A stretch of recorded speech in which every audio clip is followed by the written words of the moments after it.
Hello నేను మిసేశ్వరం. ప్రధానమంత్రి నరేంద్ర మోడీ గారు గతంలో ఉన్నటువంటి బ్రిటిష్ రూల్స్ అన్నింటినీ కూడా మార్చేస్తున్నారు. ఆ వాసనలు లేకుండా చేయాలి అనేది ఆయన యొక్క లక్ష్యంగా కనిపిస్తుంది. అందులో భాగంగా అనేకమైనటువంటి మార్పులను తీసుకొస్తున్నారు. దాంట్లో ఒకటి ఆదివారం సెలవు అనేదాన్ని తొలగించాలి అని ఒక నిర్ణయం ప్రాథమికంగా తీసుకున్నట్టు తెలుస్తుంది. అది కూడా జార్ఖండ్ రాష్ట్రంలో దుమ్కా అనేటువంటి ప్రాంతంలో ఆయన ప్రసంగిస్తూ చేసినటువంటి వ్యాఖ్య కింద ఇప్పుడు సోషల్ మీడియాలో వైరల్ అవుతుంది. సహజంగా ఇప్పటి వరకు కూడా మనం ఆదివారం అనగానే మన మూడంతా కూడా సెలవు మీద వెళ్ళిపోతుంది.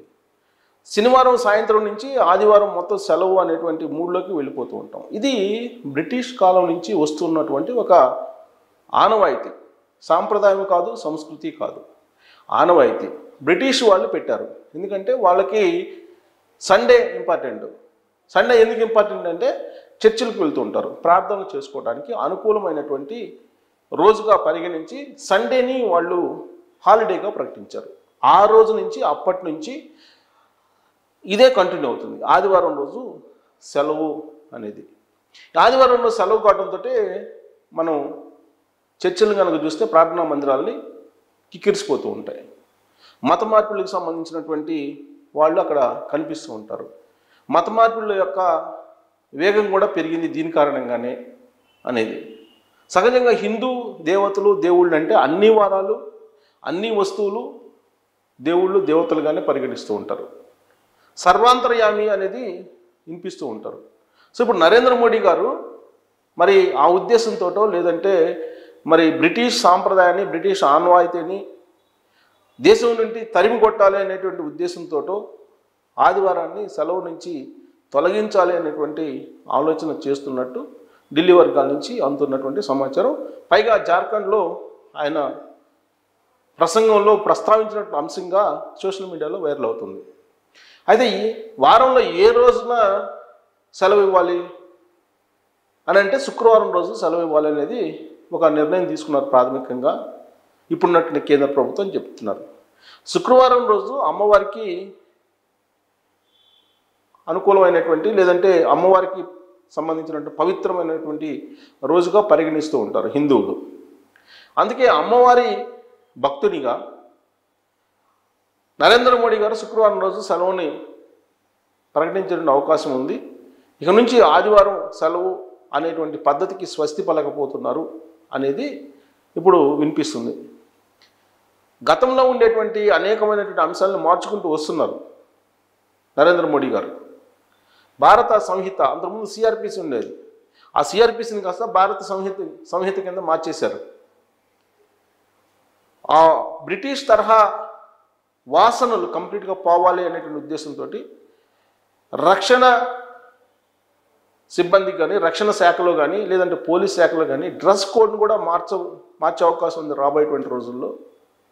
అది కూడా నరేంద్ర మోడీ గారి యొక్క మదిలో ఉంది అనేది ఆయన సన్నిహితంగా ఉండేటువంటి వాళ్ళు ఆయనకి సన్నిహితంగా ఉండేటువంటి వాళ్ళు చెప్తున్నటువంటి మాట. ఆ దిశగా అడుగులు పడుతున్నాయి. ఇప్పటికీ కూడా స్వాతంత్రం వచ్చి 75 ఏళ్ళు దాటిపోయినప్పటికీ కూడా బ్రిటిష్ వాసనలు మాత్రం పోవట్లేదు. బ్రిటిష్ వాసనలు పోవాలంటే కూడా కొన్ని ఆనవాళ్ళని తుడిచేయాలి అనేది ఇప్పుడున్నటువంటి ప్రభుత్వం యొక్క అభిప్రాయం.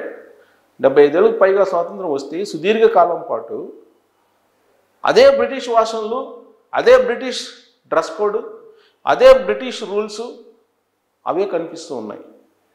అవి ఎందుకు మార్చకూడదు అనేటువంటి ఒక ఆలోచన నరేంద్ర మోడీ గారికి కలిగింది. అందులో భాగంగానే ఫస్ట్ అసలు ఆదివారం సెలవు దినం అనేదాన్ని తీసేస్తే ప్రజల మానసికమైనటువంటి ఒక అభిప్రాయం ఏదైతే ఉందో దాని నుంచి పక్కకు రావాలి అనేది ఆలోచన చేస్తున్నట్టు కనిపిస్తుంది. ఈవెన్ కేసీఆర్ గారు కూడా ఆయన ముఖ్యమంత్రిగా ఉన్నప్పుడు తెలంగాణలో ఆర్టీసీ సిబ్బంది వేసుకున్నటువంటి డ్రెస్ కోడ్ను మార్చేశారు. కండక్టర్లు కాకి డ్రెస్సులు వేసుకునేవాళ్ళు. ఆ కాకి డ్రెస్సులని మార్చేసి ఆర్టీసీ సిబ్బందికి కలర్ సంబంధించినటువంటి కోడ్ పెట్టేసి డ్రెస్సులు యూనిఫామ్ని సెలెక్ట్ చేశారు. అలాగే ఏ రాష్ట్రానికి ఆ రాష్ట్రం సెలెక్ట్ చేసుకోవచ్చు. డ్రెస్ కోడ్ అదే ఉండాలి అనేటువంటి నిబంధన లేదు. కానీ అదే డ్రెస్ కోడ్ అదే సిఆర్పిసి, అవే రూల్స్, అదే బ్రిటిష్ దొరతనం ఇవన్నీ కూడా కనిపిస్తున్నాయి సమాజంలో. తెల్లదొరలు పోయారు, నల్లదొరలు అయితే వచ్చారు, పద్ధతులు మారట్లేదు. అందుకే నరేంద్ర మోడీ గారు ఖచ్చితంగా ఆ పద్ధతులు మార్చాలి, ఆ వాసనలు ఉండకూడదు అనేటువంటి ఆలోచనతో ఆయన ఆదివారాన్ని సెలవు దినంగా పరిగణించకుండా ప్రత్యామ్నాయ మార్గాల దిశగా ఆయన వెళ్తూ ఉన్నారు. హిందూ సాంప్రదాయంలో సోమవారం శివుడు, మంగళవారం హనుమాన్, బుధవారం వినాయక స్వామి, గురువారం సాయిబాబా, శుక్రవారం అమ్మవారు, శనివారం వెంకటేశ్వర స్వామి, ఆదివారం సూర్యభగవానుడు ఇలా ఉంటుంది. ఆర్ఎస్ఎస్ సిద్ధాంతం, ఆర్ఎస్ఎస్ వాళ్ళు ఏం చెప్తుంటారంటే ఆదివారం అనేది అసలు సూర్యభగవానుడి రోజు, ఆ రోజున అసలు నాన్ వెజ్ తినకూడదు అని చెప్తూ ఉంటారు. మిగతా రోజులు తినొచ్చేమో కానీ ఆదివారం రోజు అసలు తినకూడదు. ఆదివారం రోజు సెలవిచ్చి హిందువులని, హిందూ సంస్కృతిని, హిందూ సాంప్రదాయాల్ని దెబ్బకొట్టేందుకు అప్పట్లో బ్రిటిష్ వాళ్ళు అలవాటు చేశారు.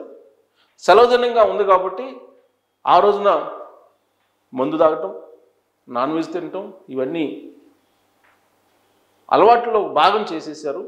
ఈ అలవాట్లు మనవి కాదు అని చెప్పేటువంటి ప్రయత్నం ఆర్ఎస్ఎస్ వాళ్ళు అనేక సందర్భాల్లో చెప్పారు. Even RSS chief Mohan Bhagwat గారు హిందూ సమాజంలో ఉండేటువంటి జనాభా సంఖ్య తగ్గిపోతుంది, హిందూ జనాభా పెరగాలంటే పొటెన్సీని పెంచుకోవాలి, ఇప్పుడున్నటువంటి జనరేషన్లో పొటెన్సీ తగ్గిపోతుంది, దానికి కారణం మద్యం అలాగే మాంసం, ఈ రెండు కారణంగా ఇప్పుడున్నటువంటి యూత్ బలహీనపడుతున్నారు. బలహీనమైనటువంటి హిందూ సమాజం కాదు మనకు కావాల్సింది, బలమైనటువంటి హిందూ సమాజం కావాలి. అది నెరవేరాలంటే యూత్ సక్రమ మార్గంలో నడవాలి, యువత మందుకు మద్యానికి దూరంగా ఉండాలి, పిల్లల్ని కనండి అని చెప్తూ ఉన్నారు. అదే ముస్లిం సమాజంలో విరుద్ధమైన పరిస్థితులు ఉన్నాయి. హిందూ సమాజంలో కొంత పొటెన్సీ తగ్గిపోతున్నటువంటి పరిస్థితి అని మోహన్ భగవత్ గారు చెప్తున్నారు స్వయంగా. దానికి కారణం ఏంటంటే బ్రిటిష్ వాళ్ళు ఇక్కడ పెంచి పోషించినటువంటి అలవాట్లు, హిందూ ధర్మం కానీ సనాతన ధర్మంలో కానీ లేనటువంటి వాటిని అలవాటు చేసి బ్రిటిష్ వాళ్ళు వెళ్ళిపోయారు. వాటినే పట్టుకొని ఇప్పుడు వేలాడుతూ ఉన్నారు హిందువులు. అందుకే వాటి నుంచి దూరం జరపాలి అనే ఉద్దేశంతో నరేంద్ర మోడీ గారు కొన్ని నిర్ణయాలు తీసుకుంటున్నారు. దాంట్లో ఒకటి ఆదివారం సెలవు రద్దు, శుక్రవారం రోజు సెలవు పెట్టుకుందాం అనేటువంటి ఒక కాన్సెప్ట్ని ఆయన తీసుకొస్తున్నారు. బహుశా రాబోయేటువంటి పార్లమెంట్ సమావేశాల్లోనే ఈ నిర్ణయం తీసుకునేటువంటి అవకాశం కూడా లేకపోలేదు. ఆర్థికేతరమైనటువంటి అంశం కాబట్టి దీన్ని ఎప్పుడైనా తీసుకోవచ్చు. అనేక రకాలు మార్చేసిన ఒకే ఎలక్షన్, ఒకే దేశం, ఇవన్నీ కూడా తీసుకొస్తున్నారు. కాబట్టి దాంట్లో భాగంగా ఇది కూడా తీసుకురావాలనే ఆలోచన చేస్తున్నటువంటి క్రమంలో ఈ ఆలోచన సక్రమమా కాదా అనే దాని మీద కామెంట్ చేయొచ్చు. Thank you very much.